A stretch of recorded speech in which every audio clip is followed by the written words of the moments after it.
Hello everyone, welcome back to official YouTube channel of Arihant Academy. So we'll continue second part of MHT CET previous year questions of the same chapter definite integration, same year 2020. So in last video we saw problems till 11 sum. Now we'll continue with the next question, that is 12th question. So in this question, so you can see it is 0 to 90. Sin x cos x upon 1 plus sin raise to 4x dx. अब अगर मैं इसको indefinite से सोचता हूं तो बहुत clear है student, sin x cos x numerator में आया है, जो हमने इनडेफिनाइट में बहुत सारे वेज में देखा है कि वो साइन स्क्वायर का डेरिवेटिव होता है. तो इस क्वेश्चन में अगर मैं सिर्फ डिनोमिनेटर को एडजस्ट कर दूं, 1 प्लस साइन रेज टू 4 है, I will make it sine square x का होल स्क्वायर और numerator sine x into cos x, ये dx. बहुत फ्रीक्वेंट यूज होता है, साइन स्क्वायर का डेरिवेटिव है sine 2x, that is 2 sine x cos x. तो अपने पास साइन x cos x है, मैं 2 साइन x cos x बना के इधर हाफ एडजस्ट कर देता हूं.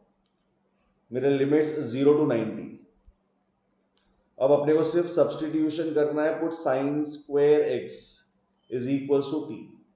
तो साइन स्क्वायर x का डेरिवेटिव ये बन जाएगा 2 sine x into cos x dx is equals to dt.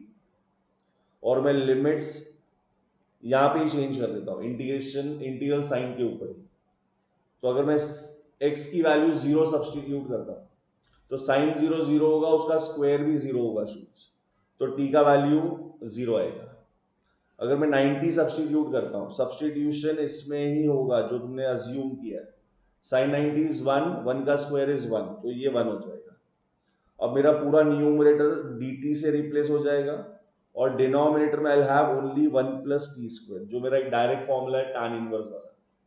तो ये हो गया 2 times this is tan inverse of t, और इसमें सब्सटीट्यूट करेंगे lower and upper. So upper substitute किया तो tan इनवर्स ऑफ 1 जो पाई बाय 4 मिलता है, और 0 सब्सटीट्यूट किया तो tan inverse of 0 that is 0. Now 2 into 45 that is pi by 2. तो ये हो गया 12th क्वेश्चन का answer. It is pi by 2 which is your option सी.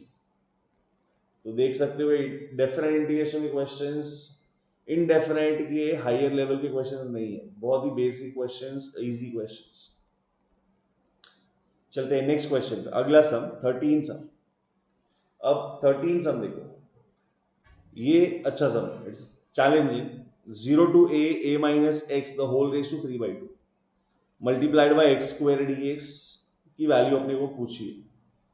अब स्टूडेंट्स डेफिनेट इनडेफिनेट के वे से सोचो तो ये प्रॉब्लम बहुत कॉम्प्लिकेटेड हो सकता है.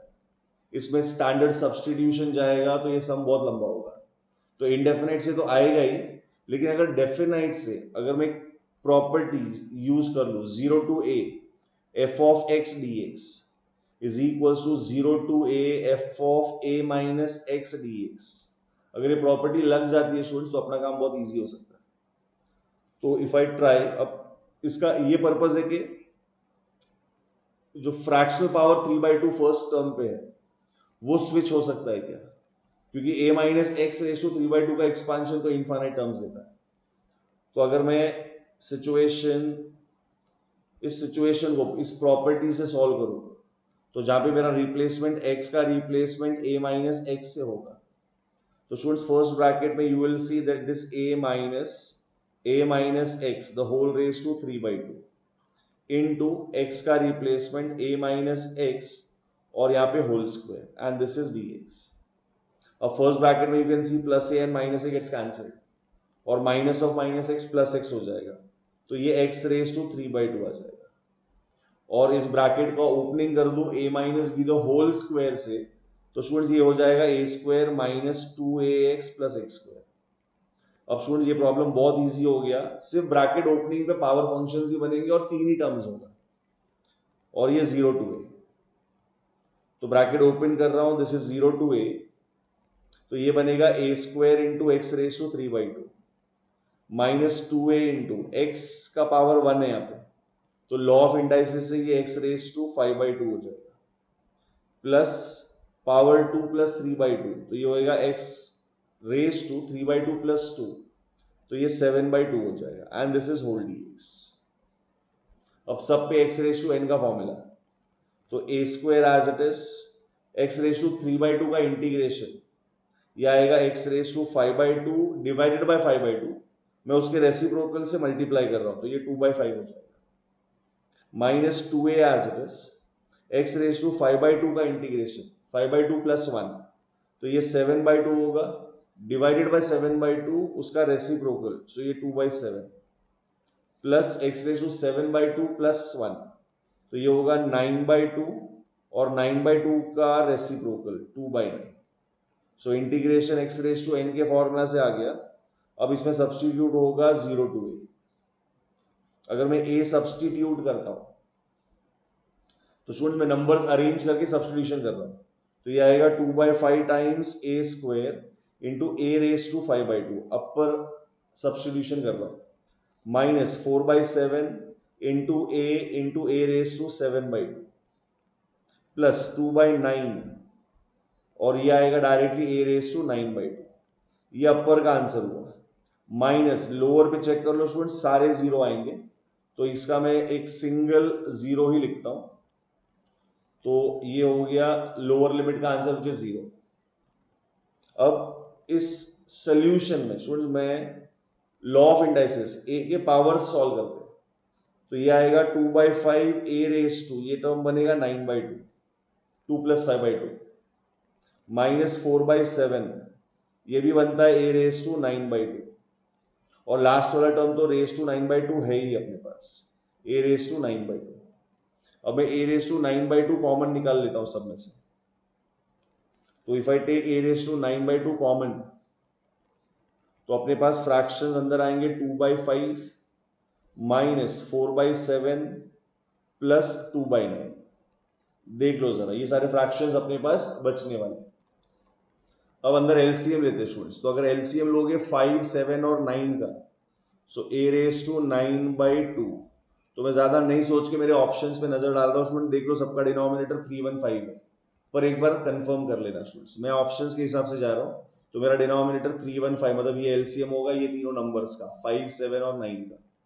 अब अगर बैलेंस करता हूं तो यहां पर आएगा 126, एलसीएम निकाल के चेक कर लेना, ऊपर ये 126 आएगा, फिर माइनस यहाँ 180 आएगा, प्लस इसको अगर बैलेंस करोगे तो ये 70 आएगा, दैट मीन्स यहाँ पे 5 था स्टूडेंट, तो मैंने यहाँ पे ऊपर 63 से मल्टीप्लाई किया, डिनोमिनेटर में 7 था तो मैंने ऊपर 45 से मल्टीप्लाई किया, यहाँ पे 9 था तो मैंने 35 से मल्टीप्लाई किया, और अपने को ये नंबर्स न्यूमरेटर में आ जाएंगे, सो a रेज टू 9/2, अब 126 प्लस 70 करूंगा तो 196 होगा, 196 माइनस 80 180 किया, तो ये 16/315 आएगा, तो अपना फाइनल आंसर अपने को दिख रहा है, it is 16/315 multiplied by a raised to 9/2, and you can see it is clearly option B.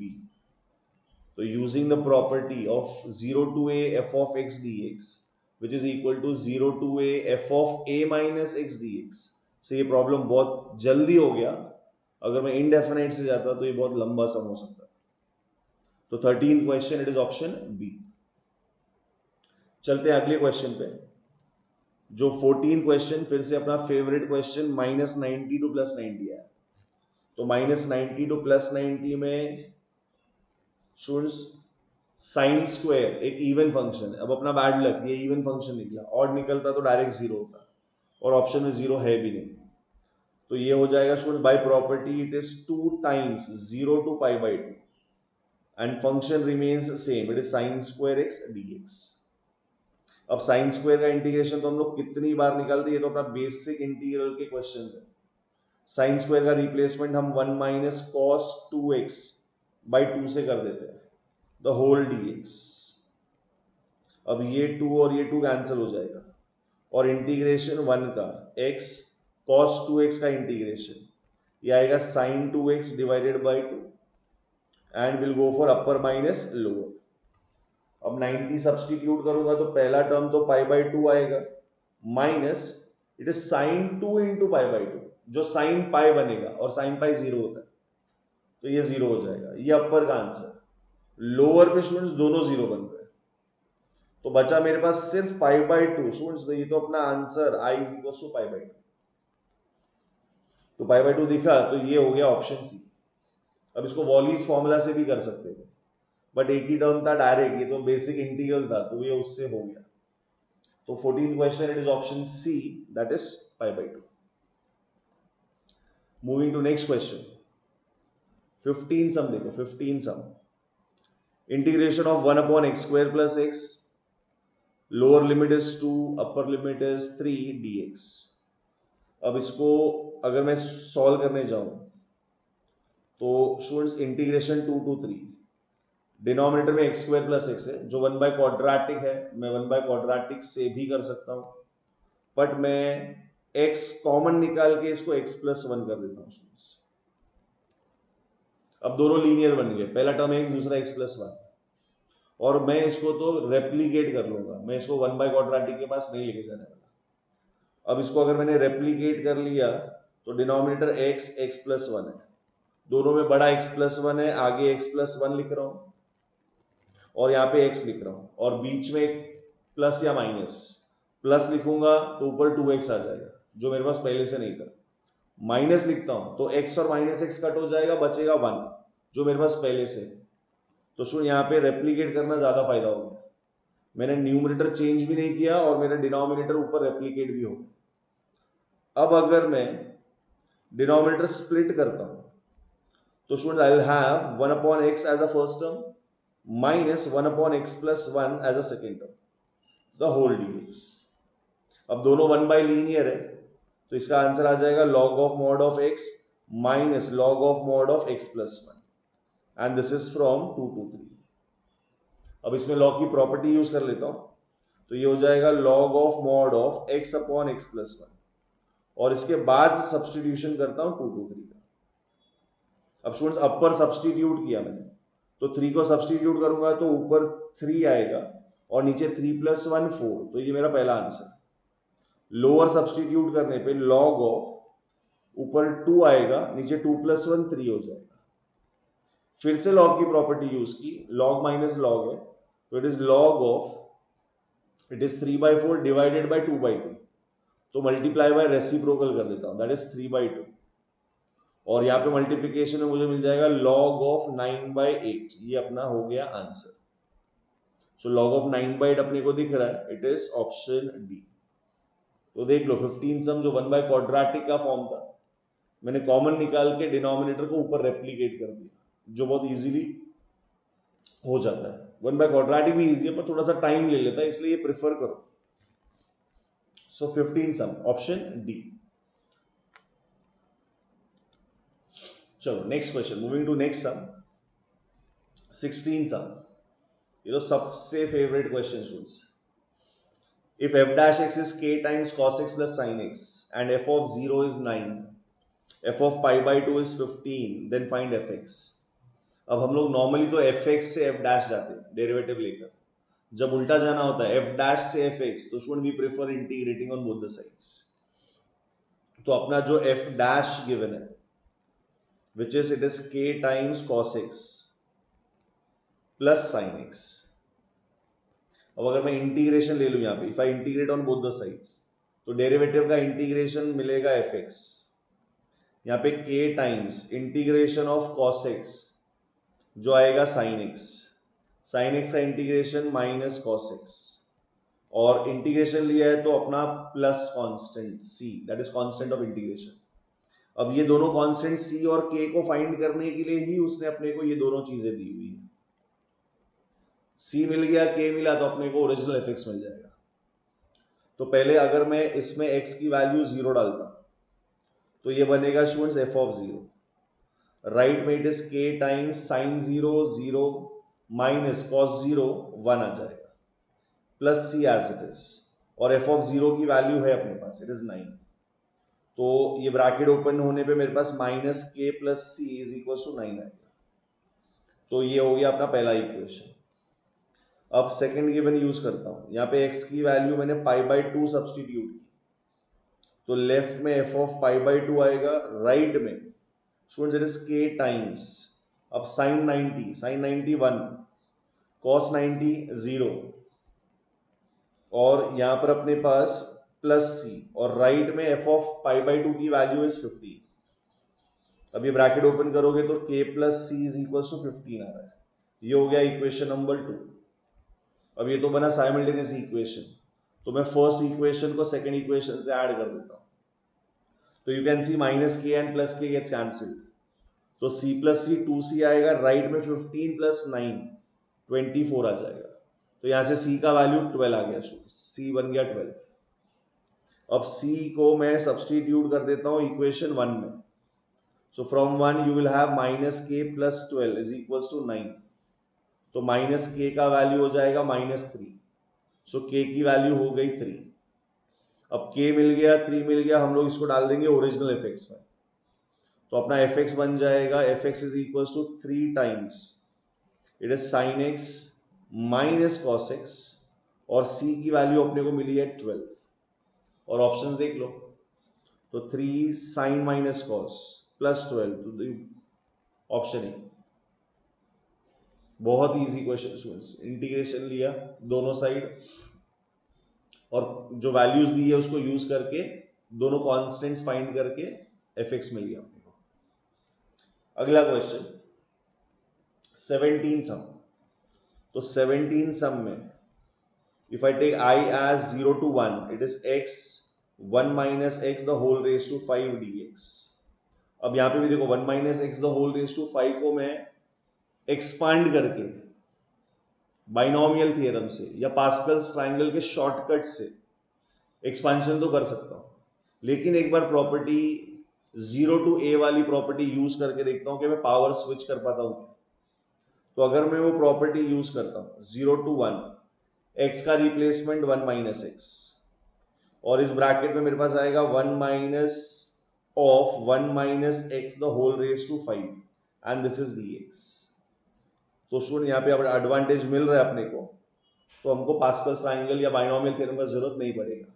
अंदर +1 और -1 कैंसिल हो जाएगा, minus of minus plus x आएगा, तो ये x रेज टू 5 और ये dx आ जाएगा। अब मैं ब्रैकेट ओपन कर देता हूं, ये तो दो टर्म्स ही मिले, एक x रेज टू 5 और दूसरा x रेज टू 6, और दोनों का इंटीग्रेशन हम लोग x रेज टू n के फॉर्मूला से निकाल सकते हैं। तो ये हो जाएगा x raise to 6/6 minus x raise to 7/7 and this is from 0 to 1। अब अपर माइनस लोअर किया तो ये आएगा 1/6 माइनस 1/7, और 0 डालने पे दोनों 0 आ रहे हैं। ये सॉल्व कर लिया तो 7 माइनस 6 दैट इज 1, नीचे 42 आएगा, तो ये आपके इंटीग्रल की वैल्यू हो जाएगी। So 1/42 it is option B and this question number 17। देखो प्रॉपर्टीज जितना ज्यादा यूज करोगे इनडेफिनाइट नहीं यूज करना पड़ेगा, और आंसर्स लाने का टाइम बहुत कम होता है उसमें। It takes very less time compare to indefinite integration. तो अगले क्वेश्चन पे जाते हैं 18 sum. It is -2 to 2 step of x dx that is greatest integer function। अब मैं इस क्वेश्चन को ग्राफ से ही करता हूं स्टूडेंट्स, क्योंकि इसका ग्राफ बहुत स्टैंडर्ड ग्राफ है, और -2 से 2 आया तो है, अच्छा क्वेश्चन है बोलते हैं हम लोग इसको, पर स्टेप एक्स इवन ऑड नहीं होता। तो हम लोग क्या करते हैं, या तो उसको नॉर्मल मेथड से कर लो, उसके इंटरवल्स बना के ब्रेक करके, या फिर ग्राफिकली कर लेते हैं। ग्राफिकली बहुत इजी क्वेश्चन है स्टूडेंट्स। देखो अगर मैं -2 से 2 में अगर इसका ग्राफ ड्रॉ करता हूं तो you will C the graph is 0 to 1, 1 to 2, और -1 और ये -2। अब 0 to 1 में स्टूडेंट इसका ग्राफ ऐसा होता है, it is like this, it is like this, ये एक्स एक्सिस के ऊपर ही होता है। 1 से 2 के बीच में इसका ग्राफ ऐसे आता है, -1 और 0 के बीच में ये ग्राफ ऐसा होता है, और फिर -2 से -1 के बीच में ये ग्राफ ऐसा होगा। ये स्टेप्स बनाता है, इसलिए इसको स्टेप फंक्शन बोलते हैं हम, ये तुम लोगों को मालूम है। अब हम क्या करेंगे इसमें स्टूडेंट्स, एक्स एक्सिस के ऊपर कितना एरिया बाउंड हो रहा है और वाई एक्स एक्सिस के नीचे कितना एरिया आ रहा है, because definite integration we know it is defined as an algebraic sum of areas. तो अगर मैं ये वाला पार्ट ये एरिया देखता हूँ स्टूडेंट्स, ये वाला एरिया, तो ये एक्चुअली स्क्वायर है जिसका एरिया, जिसका साइड 1 यूनिट है, तो उसका आंसर आ जाएगा स्टूडेंट्स इट इज 1 स्क्वायर। फिर प्लस, अब ये वाला जो 0 to 1 के बीच में, वो तो एक्स एक्सिस से मर्ज हो गया, तो वहां पे तो कोई एरिया बाउंड ही नहीं हो रहा, तो उसका आंसर आएगा 0 प्लस। अब ये जो स्क्वायर है स्टूडेंट्स, ये जो स्क्वायर मैं हाईलाइट कर रहा हूं, even that is a square जिसका साइड 1 यूनिट का ही है, लेकिन वो एक्स एक्सिस के नीचे है, तो मुझे उसका साइन रिटेन करना पड़ता है, तो हम लोग उसकी वैल्यू -1 लिखते हैं। एरिया 1 स्क्वायर ही है, उसका मैग्नीट्यूड 1 स्क्वायर ही है, लेकिन वो एक्स एक्सिस के नीचे है, तो हम उसका एरिया नेगेटिव कंसिडर करते हैं। प्लस सेकेंड वाला जो अपने पास ये एरिया आने वाला है, ये जो एरिया आएगा, ये अब स्क्वायर नहीं, ये रेक्टेंगल है, जिसका लेंथ 2 यूनिट्स है, ब्रेड्थ 1 यूनिट है, तो एरिया 2 आएगा, लेंथ इनटू ब्रेड्थ, लेकिन वो एक्स एक्सिस के नीचे है, तो हम उसका एरिया -2 कंसिडर करेंगे। तो ये आपका रिक्वायर्ड इंटीग्रेशन होगा। तो यहाँ पे +1 और -1 कट हो जाएगा, यहाँ पे सिर्फ -2 बचेगा। So this is finally algebraic sum of areas, which is -2. So you can see it is option D, 18th question, जो graphically बहुत जल्दी हो जाता है, instead of going for breaking the terms from -2 to -1, -1 to 1, 0 to 1, 1 to 2, तो graph बनाओ, क्योंकि standard function है, आंसर जल्दी मिल जाएगा, जैसे हमने फर्स्ट पार्ट में मॉड्यूलस वाले क्वेश्चन में किया था। So 18 सम, ऑप्शन डी। नेक्स्ट क्वेश्चन, वापस 19 स्टूडेंट्स, सबका फेवरेट क्वेश्चन, कुछ नहीं करना होता इसमें, सारे पावर फंक्शंस हैं, सो डायरेक्टली इंटीग्रेशन ही ले रहा हूं। So integration from 1 to k, सारे x रेज टू n के फॉर्मूलाज, तो ये आएगा 3 as it is x square का इंटीग्रेशन x³ 3, सॉरी पहले मैं क्वेश्चन लिख लेता हूं। So it is 3x² + 2x + 1 the whole dx, और इसकी वैल्यू 11 दी है अपने को, और k का वैल्यू फाइंड करने बोला आप लोगों ने। सो इसका इंटीग्रेशन हो जाएगा 3x³ 3 + 2x² 2 + 1 का integration x and plus c, और ये हम लोग को है 1 to k, upper minus lower, और राइट में मेरे पास 11 है। यस, अरे सुन, यहाँ पे c डेफिनेट इंटीग्रेशन है, तो ये c तो नहीं आएगा, सो डायरेक्टली अब अपर माइनस लोअर कर लेते हैं। तो सुन, कैंसिलेशन में 3 चला जाएगा, 2 चला जाएगा। अब मैं k सब्सटीट्यूट करूंगा, तो ये बनेगा स्टूडेंट्स k³ + k² + k, ये अपर का आंसर, माइनस लोअर के आंसर पे ये आएगा 1 + 1 + 1 and this is equals to 11। तो ये बना अपने पास k³ + k² + k, ये -3 इक्वल्स टू 11। 11 को लेफ्ट में ले लो, ये आएगा k³ + k² + k -14 equals to 0 हो जाएगा। अब ये बना क्यूबिक इक्वेशन, जिसको मुझे सॉल्व करना पड़ेगा सिंथेटिक डिवीजन से, पर बेस्ट है कि स्टूडेंट्स ऑप्शंस है अपने पास, ऑप्शन सब्स्टिट्यूट करके चेक कर लो, अपने को समझ जाएगा किसका LHS RHS से मैच हो रहा है। तो इफ आई सब्स्टिट्यूट 1, k का वैल्यू 1 लूंगा तो नहीं हो रहा स्टूडेंट्स, लेफ्ट हैंड साइड में 1 -3 -14 आ रहा है, जो -11 देगा। अब 1 मैंने इसलिए सब्स्टिट्यूट किया है, पहला ऑप्शन C, क्योंकि वो इजीएस्ट ऑप्शन है।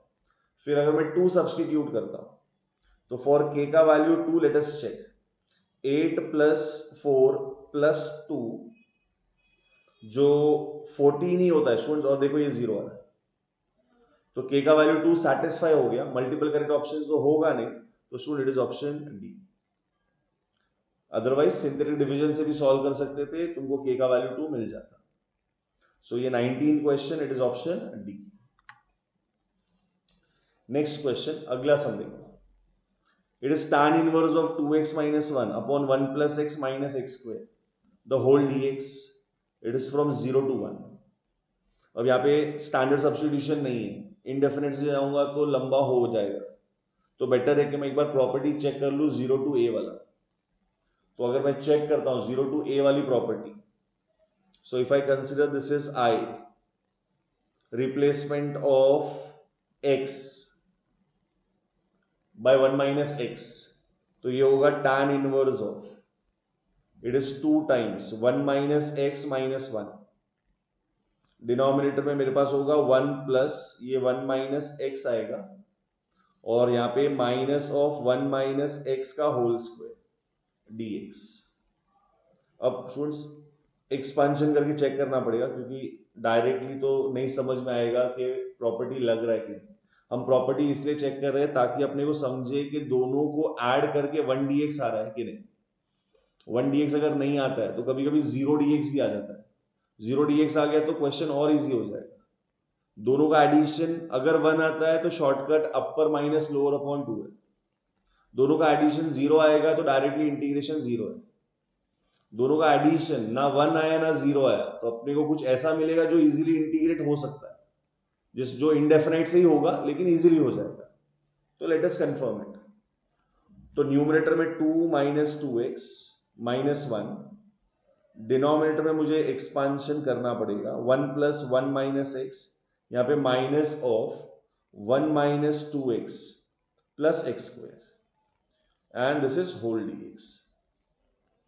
न्यूमरेटर में you will have 2 minus 1 जो 1 minus 2x होगा, और you can see students denominator original में और ओरिजिनल के न्यूमरेटर में और अभी के न्यूमरेटर में माइनस का फर्क आ गया। डिनोमिनेटर में देखते हैं, it is 2 minus x, bracket open किया तो माइनस 1 प्लस 2x और वो माइनस एक्स स्क्वायर होगा, तो ये ऐसा हो जाएगा। अब simplification, it is tan inverse of, it is 1 minus 2x, numerator as it is, denominator में 2 minus 1, ये 2 minus 1 किया तो 1 आएगा, माइनस एक्स प्लस 2x किया तो प्लस x आएगा, और वो माइनस एक्स स्क्वायर। अब देख लो स्टूडेंट्स, तुम्हारा डिनोमिनेटर तो एग्जैक्टली मैच हो गया। न्यूमरेटर से अगर मैं माइनस बाहर निकाल दूं तो tan इनवर्स की प्रॉपर्टी है tan inverse of minus x minus tan inverse x होता है, तो वो माइनस का साइन बाहर आ जाएगा। So minus 0 to 1, this is tan inverse of original function, that is 2x minus 1, denominator में 1 plus x minus x square। अब ये बना स्टूडेंट्स नेगेटिव वाला पार्ट। अब मैं दोनों को ऐड करता हूं, इस दोनों इक्वेशन को, तो मुझे लेफ्ट में 2 आ जाएगा, राइट में 0 आ जाएगा। तो देखो डायरेक्टली इंटीग्रेशन जो मैं बोल रहा था 0 हो जाएगा। ऐड करके या तो 1 dx बनता है या तो 0 dx बनता है मोस्ट ऑफ द केसेस में। जब दोनों नहीं बनेगा तो कुछ ऐसा बनेगा जिसको तुम इजीली इंटीग्रेट कर सकते हो इनडेफिनाइट के मेथड से। तो ये क्वेश्चन नंबर 20 जिसका आंसर 0 मिला, so it is option B. अगला question, so student minus a to a आया है, तो अब चेक करेंगे फंक्शन इवन है या ऑड फंक्शन। सो fx अलग से करना पड़ेगा स्टूडेंट्स, ये डायरेक्टली नहीं हो पाएगा क्योंकि एक्सपोनेंशियल इन्वॉल्व है। तो fx को ले लेते हैं x square e raised to x cube minus e raised to minus x cube divided by e raised to x cube plus e raised to minus x cube, ये ऐसा। और x का रिप्लेसमेंट करते हैं माइनस एक्स से, तो ये हो जाएगा f ऑफ माइनस एक्स, यहां पर आएगा माइनस एक्स का स्क्वायर, यहां पर students e raise to minus x का क्यूब, सब्स्टिट्यूट नहीं कर रहा हूं, डायरेक्ट आंसर लिख रहा हूं, e raise to minus x का क्यूब, तो ये माइनस एक्स क्यूब होगा, माइनस e रेस टू यहाँ पे प्लस एक्स क्यूब आ जाएगा। डिनोमिनेटर में ये e raise to minus x cube हो जाएगा और सेकेंड वाला पार्ट इसका पॉजिटिव हो जाएगा इस तरह से। अब यहाँ पे माइनस एक्स का स्क्वायर प्लस एक्स स्क्वायर हो जाएगा, और डिनोमिनेटर स्टूडेंट्स मैच हो रहा है ओरिजिनल से। न्यूमरेटर में अगर कॉमन निकाल दो, माइनस कॉमन निकाल दो, तो ये नेगेटिव हो जाएगा और मेरे पास ये term e raise to x cube minus e raise to minus x cube divided by e raise to x cube plus e raise to minus x cube, ये ऐसा हो जाएगा। And which you can clearly see this is minus f x. ये लो students, ये बन गया odd function. Odd बन गया तो अपना फेवरेट क्वेश्चन, आंसर डायरेक्ट 0। तो फंक्शन ऑड है तो इंटीग्रेशन 0 है, -a to a के बीच में। तो ये question 21st function odd confirm किया, integration 0। Next question 22nd sum देखो, 0 से 90 sine raise to 2/3x upon sine raise to 2/3 plus cos raise to 2/3x dx। अब ये फिर से एक बार प्रॉपर्टी से ट्राई करता हूं, 0 to a वाला प्रॉपर्टी देखता हूं एडिशन करके 1 dx आता है या 0 dx आता है। तो स्टूडेंट्स अगर हम इसको i बोलते हैं और रिप्लेसमेंट x का 90 माइनस x से करते हैं तो जो नया i आएगा 0 to π/2, अब ये होगा स्टूडेंट्स साइन रेस टू, अब ये पावर में 2/3 है स्टूडेंट्स, पावर उसके पावर में 2/3 से अपने को कोई फर्क नहीं पड़ता, जो ऐसे लिखूंगा स्टूडेंट्स रेस टू 2/3x है तो मैं इसको लिखूंगा साइन x रेस टू 2/3 इस तरह से। इसमें अगर मैं x का रिप्लेसमेंट 90 माइनस x से करता हूं तो sine 90 minus theta cos theta हो जाएगा, तो मेरे को कॉस थीटा मिलेगा। तो मेरा न्यूमरेटर जो आएगा रिप्लेसमेंट के बाद, तो न्यूमरेटर में cos रेस टू 2/3x आएगा, डिनोमिनेटर में साइन के जगह पे cos रेस टू 2/3x आएगा, प्लस cos के जगह पे साइन रेस टू 2/3x आएगा dx। अब देख लो अगर मैं इसको इक्वेशन 1 और इसको इक्वेशन 2 बोलता हूं, दोनों को ऐड करता हूं, सो यू कैन क्लियरली सी कि राइट में 1 dx आ रहा है। अगर 1 dx आएगा तो मैंने बोला शॉर्टकट इज एप्लीकेबल, तो इंटीग्रेशन का direct formula upper limit minus lower limit upon 2, तो ये हो जाएगा 90 माइनस 0 अपॉन 2 और ये अपने को डायरेक्टली दे देगा स्टूडेंट्स π/4। तो ये हो गया अपना इंटीग्रल का value, which is option C, you can clearly see. तो प्रॉपर्टी अगर लग रहा है तो ऐड करके चेक करो 1 dx आ रहा है या 0 dx आ रहा है। So student this was the last question, thank you for watching. if not subscribed, please subscribe to YouTube channel of Arihant Academy. Thank you.